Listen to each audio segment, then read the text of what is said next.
Good morning from Australia and good afternoon to those in the Northern Hemisphere. Welcome to the panel today. I'm delighted to be the panel chair. My name is Dr. Jacqueline Drew from the School of Criminology and Criminal Justice and Griffith Criminology Institute here in Brisbane, Australia. So the panel today is a genuine collaboration to enhance mental health. So it's widely known that in order to develop, implement and sustain programs and initiatives that enhance mental health, we need a collaborative effort between agencies and also outside public health organisations. So today we're going to hear from Columbia University Medical Center, the American Association of Suicidology, and the American Foundation for Suicide Prevention, the New York chapter.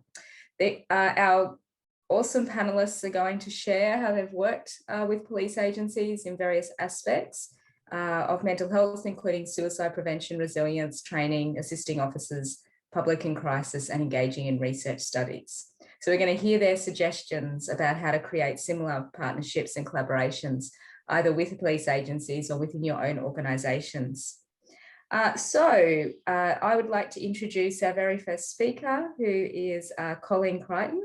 Colleen joined the American Association of Suicidology in June 2017 and is their Chief Executive Officer.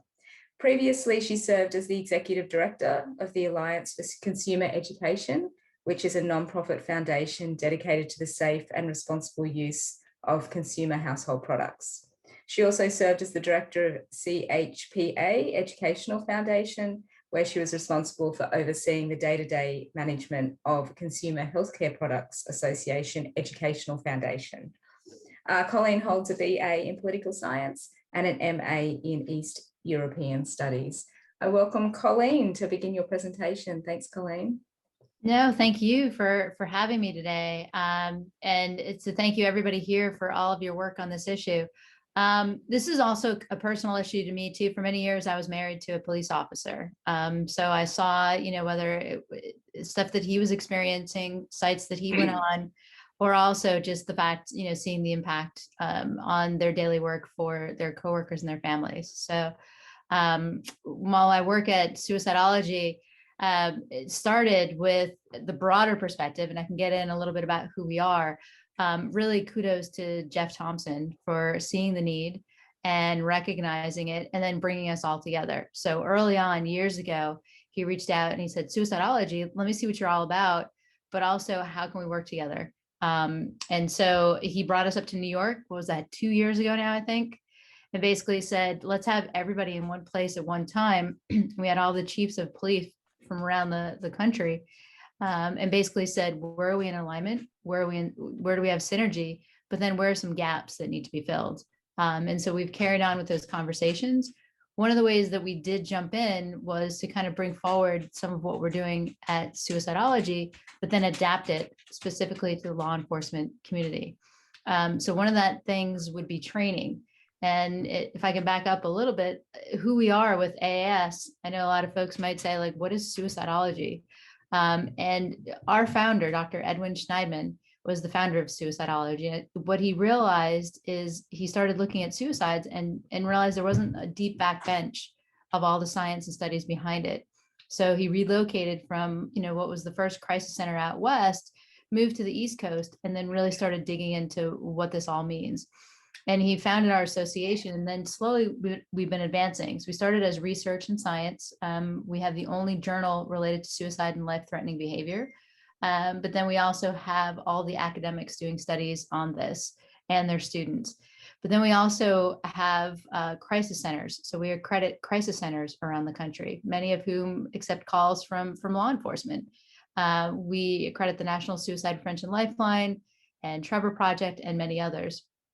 But we also have a prevention division led by the CDC, but we also represent loss survivors and lived experience and attempt survivors. So it's really kind of this 360 membership-based network association. One of the things that Jeff had seen is he kind of zeroed in on our psychological autopsy training. And what that is kind of a study after a suicide, created again in the 1960s by our founder, Dr. Schneidman. And they really kind of wanted to dig back into why someone may have chosen to take their own life. And so Jeff really kind of looked at that. That was something, I think it was 2007 that we really made it a protocol, and said this could be super helpful to law enforcement, but let's adapt it. And so he worked with us to adapt it to law enforcement, both those, whether it was their coworkers and trainees, whether it was others that they had met in communities dealing with suicides at various states and grassroots level, and said, this is a resource for everybody. Let's kind of look at the suicide and everything else around it. Oftentimes law enforcement gets left out of the equation. You forget first responders. You forget that they're also an integral part of the scene. And so he worked with us to really adapt our psychological autopsy to law enforcement training. Thankfully, then he said, let's start setting out and let's start doing a couple of pilot editions. So we went up to New York and worked with him on a couple of those.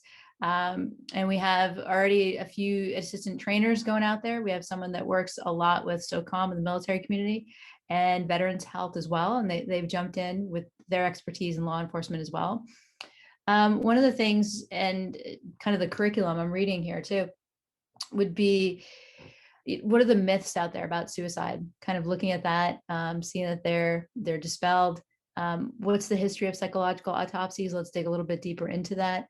What are the tools that you would use? Let's dig back into like the psychology behind it, behind what's in the suicidal mind, and then look at interview techniques. Like, how do you conduct a psychological autopsy? What kind of questions do you ask? What kind of questions should you not ask? Who should you be touching base with? And then there's a lot of interactivity within the training itself so that you can do mock interviews and things like that. And so I think we're super excited to see this move forward. And then I guess overall, we're a resource. So we know there's a lot of work being done in this area. We just want to know what's needed, where AS can kind of help this community in any way possible. And so I don't know, Jeff, if I've covered everything, but feel free. I know, feel free to jump in and add. Yeah, no, I think you did fantastic. I might just add a few more things just from my background and perspective later on, but I think that was pretty spot on.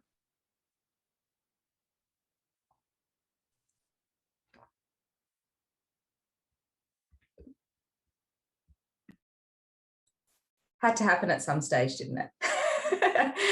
That was a great presentation, and thanks for the overview of your work. And I know here in Australia, I'm particularly interested in the psychological autopsy with work that I'm doing with the Queensland Police. So yeah, I have some questions myself at the end as well, which would be fantastic. So now I'd like to introduce our second speaker, which is Amy.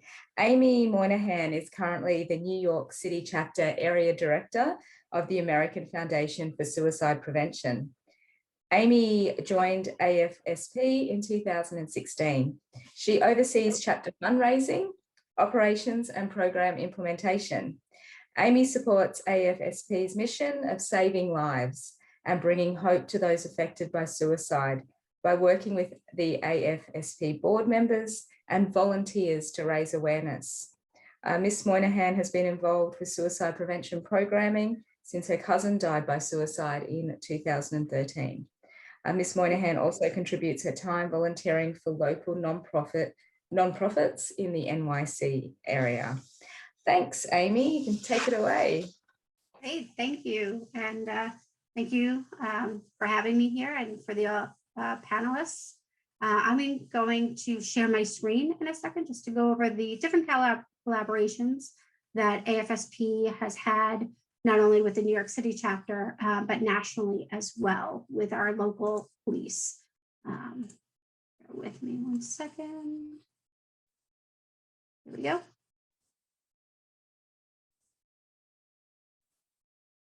Okay. Just to give you a little bit of information about AFSP, we are a voluntary health organization that gives those affected by suicide a national community, which is empowered by research, education, and advocacy to take action against the leading cause of death, suicide. In addition to our research, education, and advocacy, we also have a number of loss and healing programs, which we'll go over in a bit. But let's get started with the educational programs and how we had partnered with police departments across the country, and specifically with the NYPD to implement them.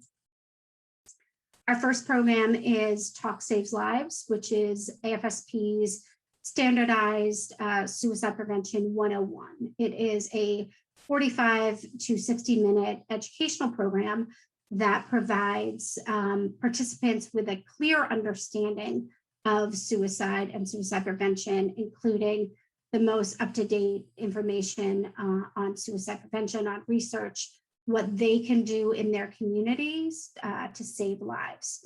Participants will learn common risk factors and warning signs associated with suicide, which is vital, and to keep themselves and others safe. And the standardized Talk Saves Lives presentation is available obviously in English, but also in Spanish. Our topics, which we had presented to law enforcement, was the scope of the problem. So the latest data on suicide in the US and worldwide. We went over research, which is information information from research on what causes people to consider suicide, as well as health, historical, and environmental factors that put individuals at risk. Prevention, understanding what protective factors lower suicide risk, and strategies for managing mental health care. And then, of course, most important, what can you do? So guidance on warning signs and behaviors to look for and how to help someone who's in a suicidal crisis. In addition to this standardized programming, we also were able to do 3 additional modules, one on seniors. The seniors module provides information on risk factors and warning signs in elderly populations. The LGBTQ module, which discusses many stressors the LGBTQ community faces and how these contribute to a higher rate of suicide. And then lastly, our firearm safety. This Talk Saves Lives program has, has been implemented in New York City, New Jersey, Maryland, Massachusetts, among in LA and other areas. So this program can be presented to your officers or at your community meetings hosted by your department. Additionally, we also participated in the psychological autopsy training specifically for law enforcement. That was about 2 years ago. So we had sponsored and participated in that program. We also have an interactive screening program, and the interactive program. So AFSP partners with each agency to develop and implement a customized ISP website, which is then integrated into the employee assistance or peer support services. Many officers are just so reluctant to seek help, especially through services that are offered at their agency. They may worry about confidentiality, fear that admitting their need for help will jeopardize their employment, or believe that their problems will resolve on their own. So this ISP interactive screening program is a convenient and safe way for officers to connect with their peer support services.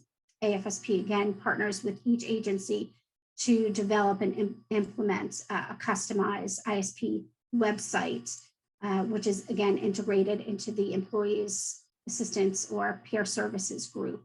Your agency's interactive screening website, which can be from a computer or your smartphone, officers can anonymously take a brief, less than 10-minute questionnaire for stress, depression, and other mental health concerns.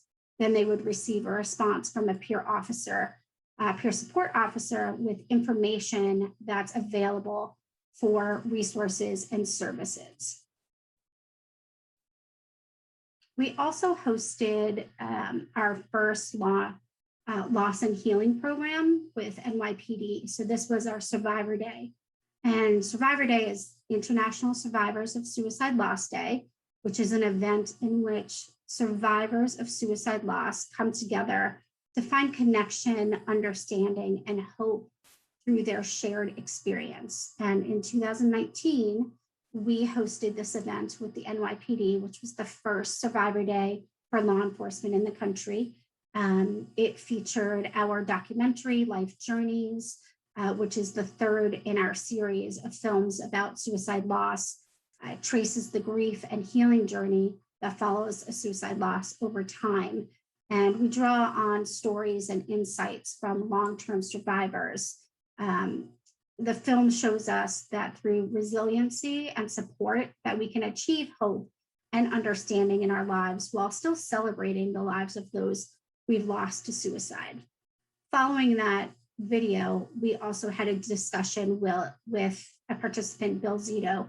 He's a former law enforcement officer who lost his wife, who was also a law enforcement officer, to suicide several years ago. So Bill was featured in that film, and then we had a Q&A discussion after that. We were able to hear from the police commissioner reiterating how important these programs are to loss survivors. We hosted breakout sessions for attendees, which were monitored by the NYPD Employee Assistance Unit peer support counselors. They were both uniformed and civilian members, which was so impactful for the day. The breakout sessions served as a little bit of a mini support group session. We also created a photo montage of the loved ones who died by suicide, along with messages of hope. And then in 2020, to end the day, which was virtual this year, we played the newest Messages of Hope video. And the messages in the video were handwritten notes that were shared by the attendees from the 2019 event. And the purpose of that is really to inspire hope and support for anyone that's currently in the midst of a personal crisis. Additionally, we have partnered with our local police department, excuse me, on our Healing Conversations program. Healing Conversations give those who have lost someone to suicide the opportunity to speak with one of our experienced volunteers. These volunteers are also loss survivors themselves, offer understanding and guidance in the weeks, months, and sometimes years following a suicide death. These are available in person, not during COVID time, but in person, and then on the phone or by video chat. And our volunteers are familiar with the isolation that often accompanies a death of this kind. And they're able to show the suicide loss survivors a way forward into a world of support by creating that opportunity for the newly bereaved to speak openly with and ask questions for someone who's already been there, someone who gets it. Suicide loss is a different type of loss. Additionally, and this is where we have these partnerships that are more broad outside of the NYPD. In September for Suicide World Prevention Day, the Boston Police Department Commissioner Gross with AFSP and the Boston Police Department Foundation hosted a press conference, again, going over the importance of the mental health for the officers and what those resources look like. Additionally, during that entire month, the Boston chapter provided resource bags to all of the officers. And within those resource bags were a badge band in remembrance of officers who have died by suicide, information about this partnership, as well as their local BPD resources and AFSP information as well. And coming to my favorite events, our Hope Awards. So our local chapter co-hosted with the NYPD for our annual Hope Awards. The ceremony, which is presided over by the police commissioner and held at One Police Plaza, recognizes officers that contributed to the rescue of a suicidal person and people in crisis. And the Hope Awards are a continuation of this long-standing partnership between the NYPD, the AFSP New York City chapter, as well as our national office. So we were delighted to be able to recognize these officers that went into a really difficult situation and helped someone with dignity to get help and to come off of that suicidal moment. Lastly is our partnership with our local police departments across the country with our community walks. most of the times our partnerships actually start at the community walk level. There are more than 400 walks across the 50 states. We will have officers and departments join, especially if they've had a suicide loss, either create a team. Sometimes people walk as individual. They could walk virtually this year, or volunteer, help set up registration, crowd control, anything like that. We locally in Queens partner with the NYPD department that's local to our site location, and they're enormously helpful. And then we go back and we, again, are able to do that education after our walks. So it's a collaboration that we're really excited about, and we hope that it's beneficial for everyone involved. That's what we do. Thanks so much, Amy. And you are certainly doing a lot. It's really interesting to hear the diversity of programs and particularly all of the initiatives that you're doing with law enforcement, in particular, NYPD. I'm going to now introduce Jeff Thompson. Jeff's our next speaker. Jeff Thompson, PhD, is an 18-year veteran NYPD detective. He currently serves as the department's mental health and wellness coordinator. He is also an adjunct associate research scientist at the Department of Psychiatry, Columbia University Medical Center, and the New York State Psychiatric Institute. Thanks, Jeff. If you'd like to begin your presentation, that would be awesome.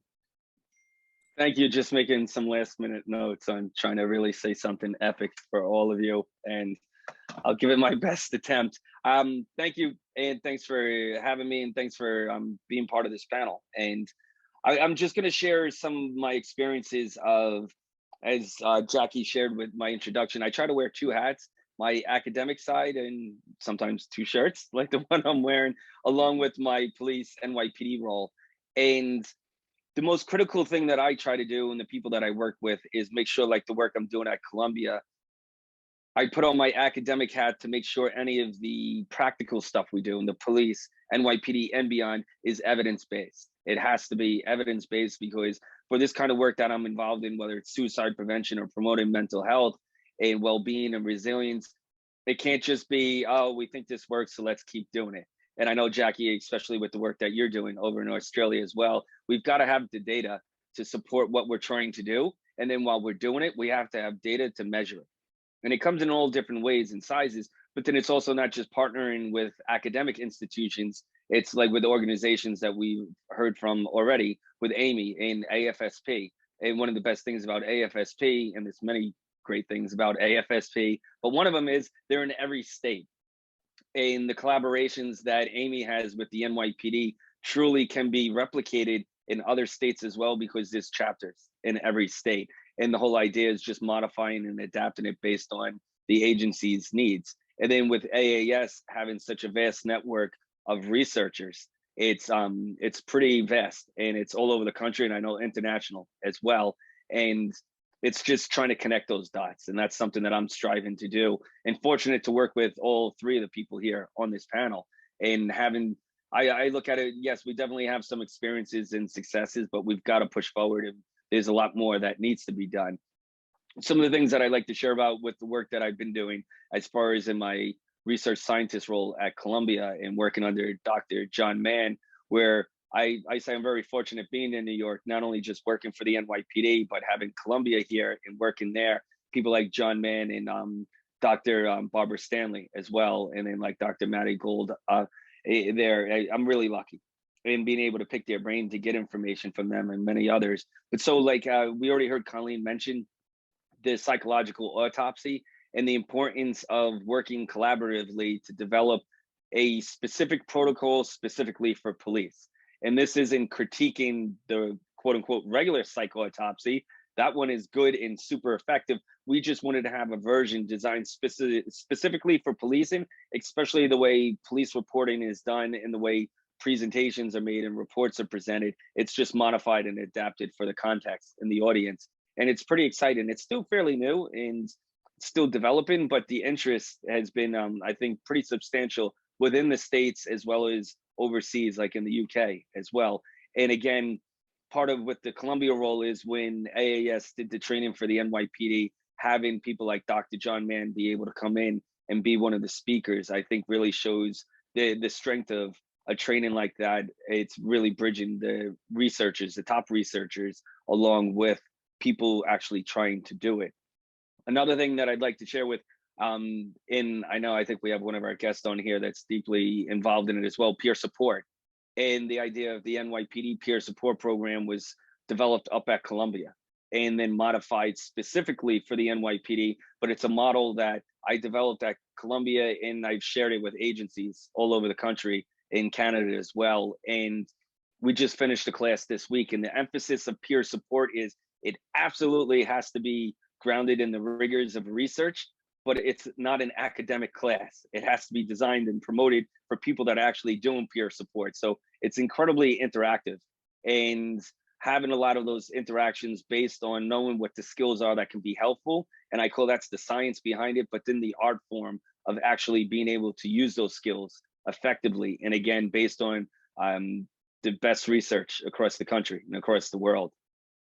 The other thing we did at Columbia, again, was teamed up with the NYPD again, surprise, surprise. But the work we did there was, we look at it, and this one was one of the ones of how all important they are. This one I thought was uniquely important, given what all of us, when I mean all of us, I don't mean police, I mean everyone here and anyone listening to the recording, how tough things have been. And I'm not trying to underplay it with COVID and everything else going on in this world, the civil unrest, the protests, and then now coming it back into policing, specifically dealing with COVID like everybody else, some of the anti-police rhetoric, the protests. And I'm not saying people have 100% every right to protest.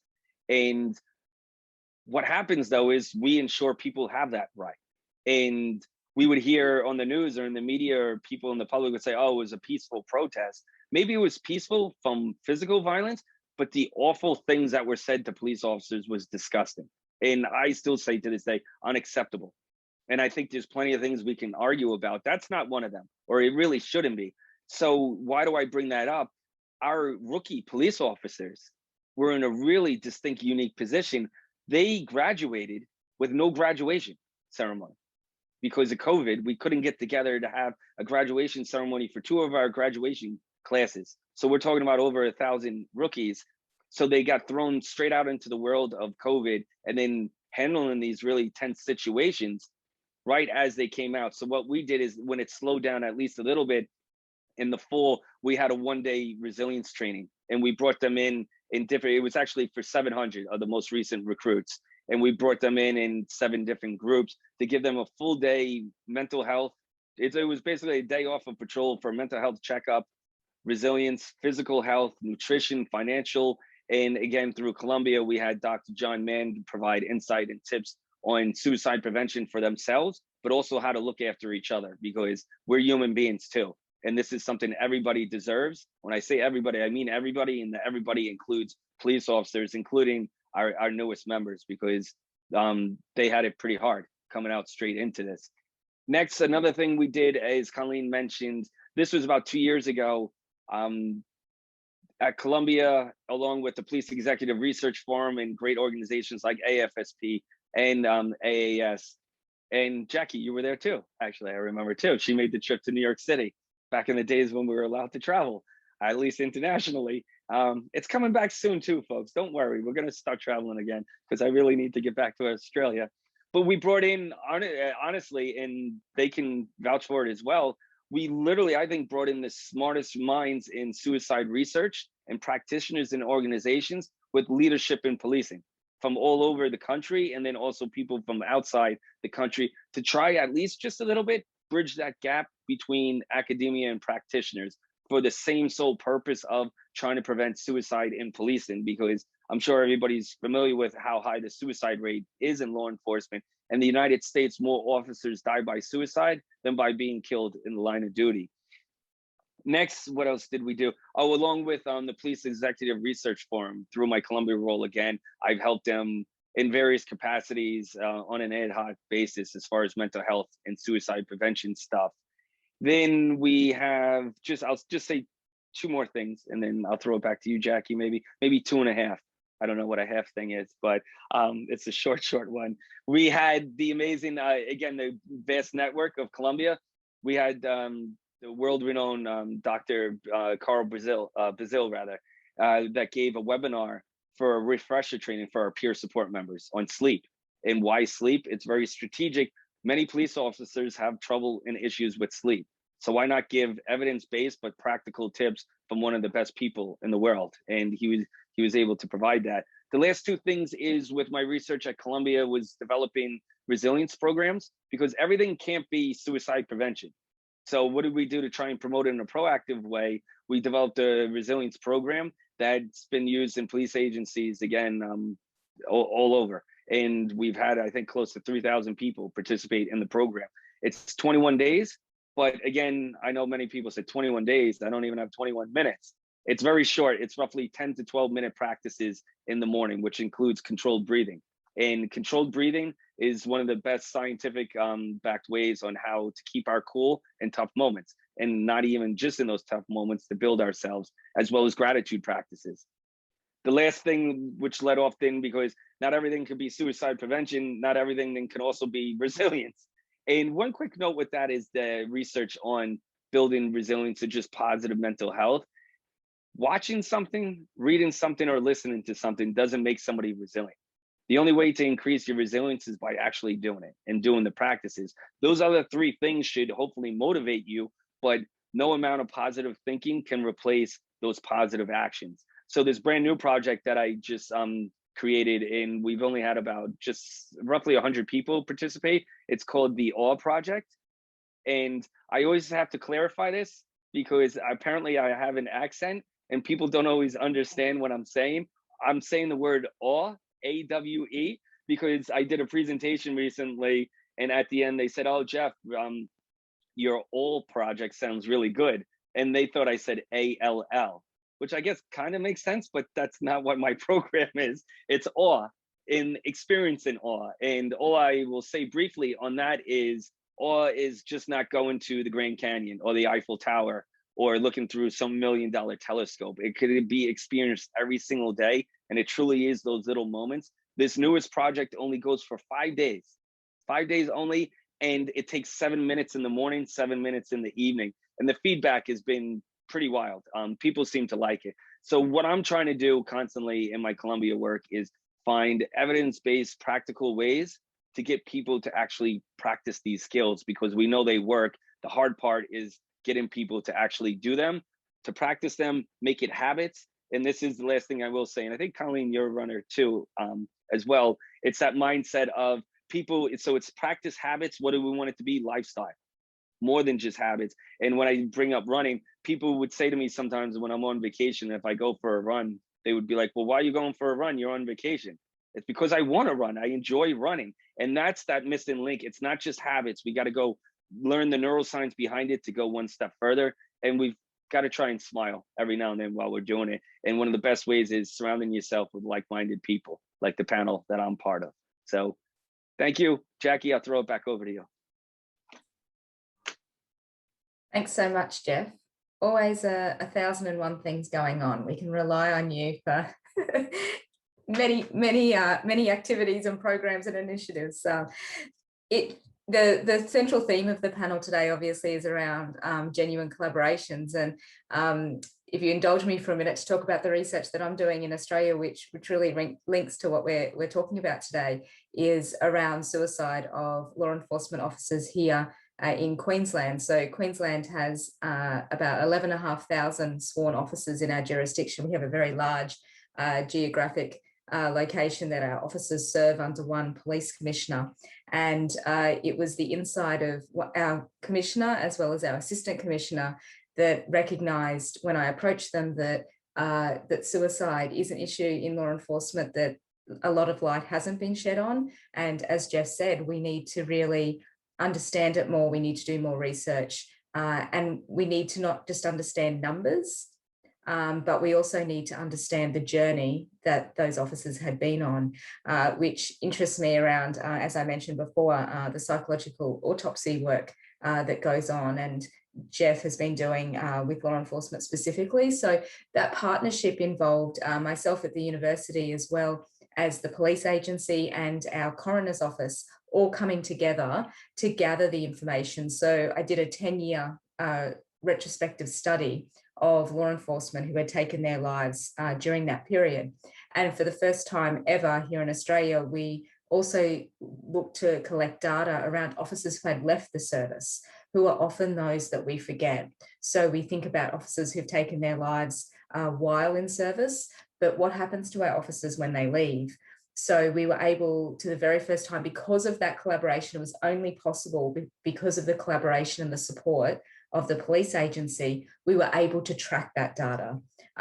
It was quite a journey for me. It took almost a year and a half, almost 2 years, to be able to put the systems together to even get that data. And then what we were able to do with the coroner's office is collect a large amount of information, or the amount of information that was available, the whole population of information that was available about each one of those officers, to start looking at predictive factors, as well as, you know, what can we garner from their journey that we can use in a prevention sense.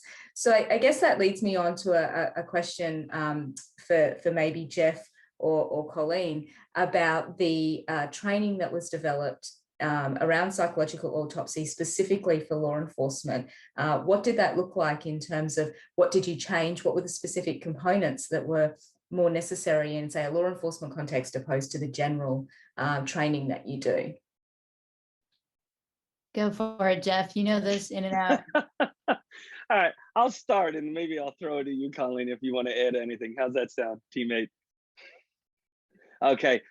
So basically, the way it was developed was first myself getting trained in it through AAS, the original regular version of it, and getting certified in it as well, and then trying and conducting a lot of the literature review and corresponding with people that are deeply involved in the research and the practice of it, like Dr. Anton Lenars, and being able to communicate with him and others like Dr. Peter Collins and people like that, many others. I won't go through the long list.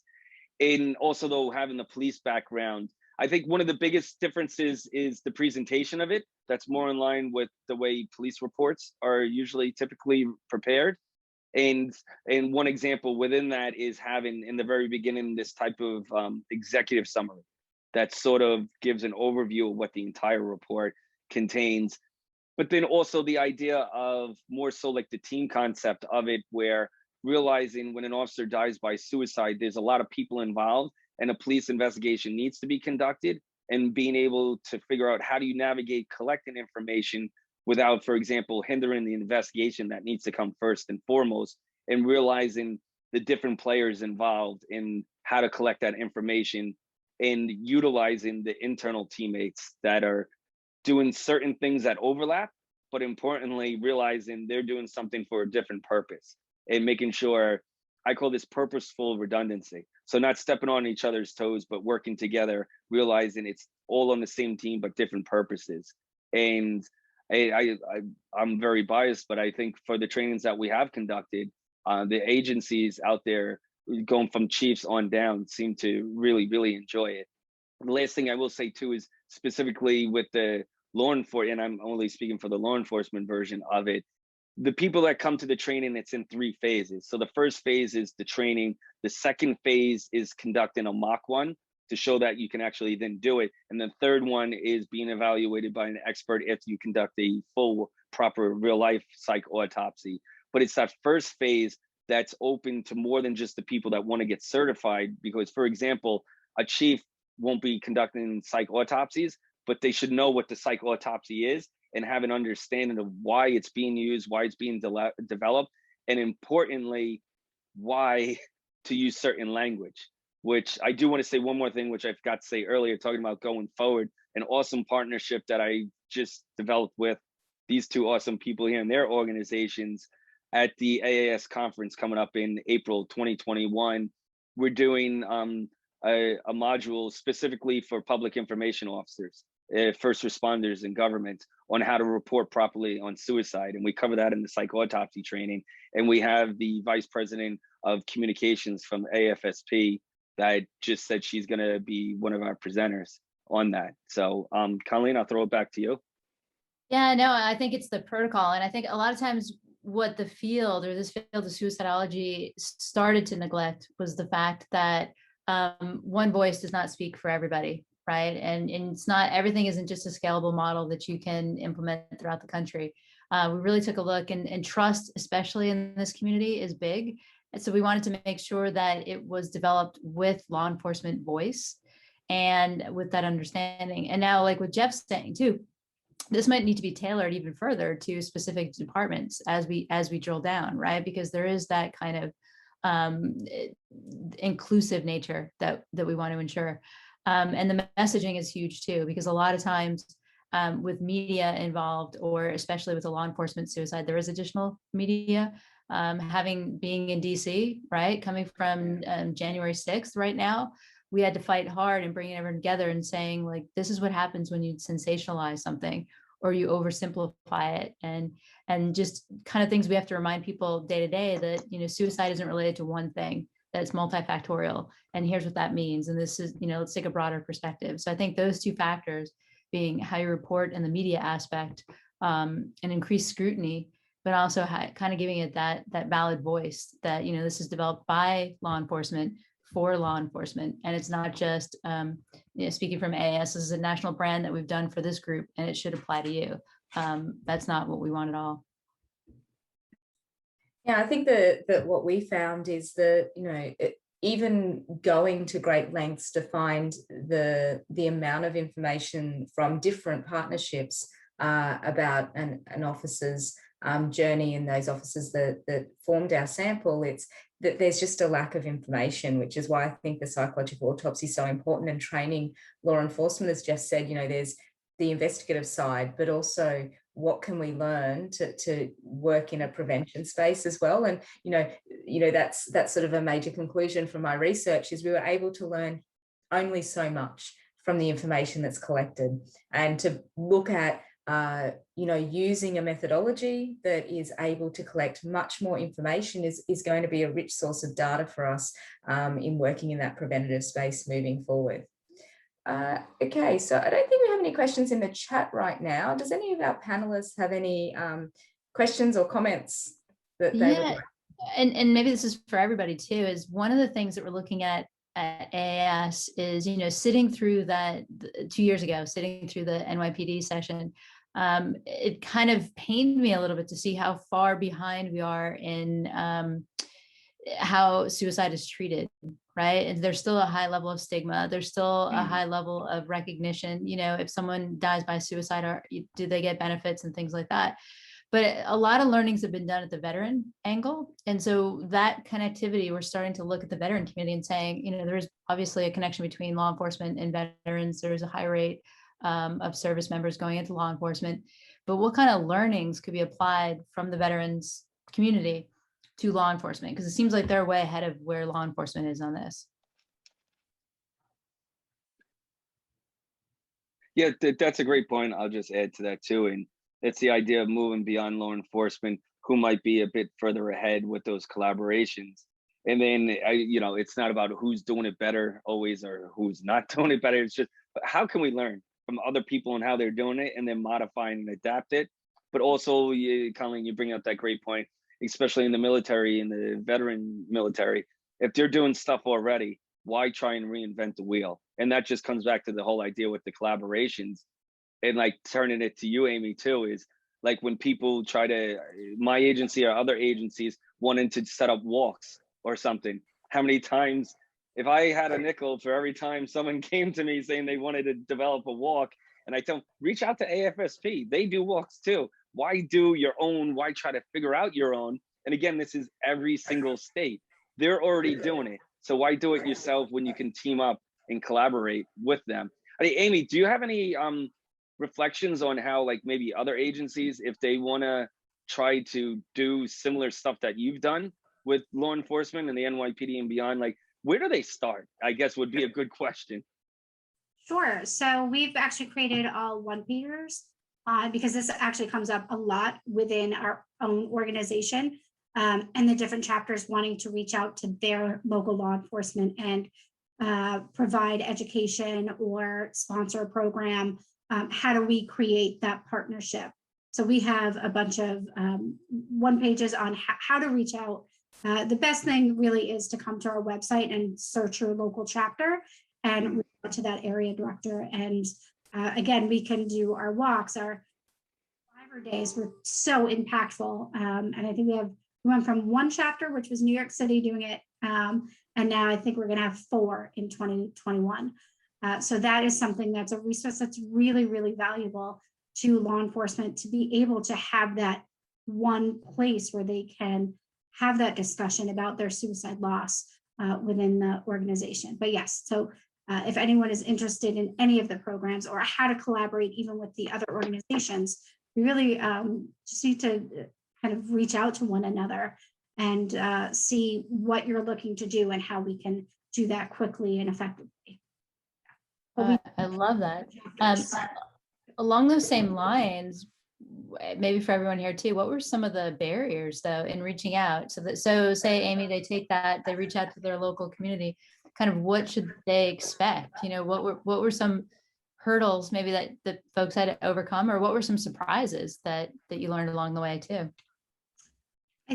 Surprised and not surprised is that how welcoming all of the different police departments, again, we're throughout the country. So each chapter would reach out to their local police department and try to initiate that relationship. And we do have a small one because of our walks. We always need permits and things like that. So we do work locally, but to bring something a little more substantial, like those educational programs, I think the only barrier that we have, which we've gotten over, is making sure that that is peer-to-peer. So if we're doing an educational program, really training either a current police officer or a retired police officer to present so that it is coming from one of their own.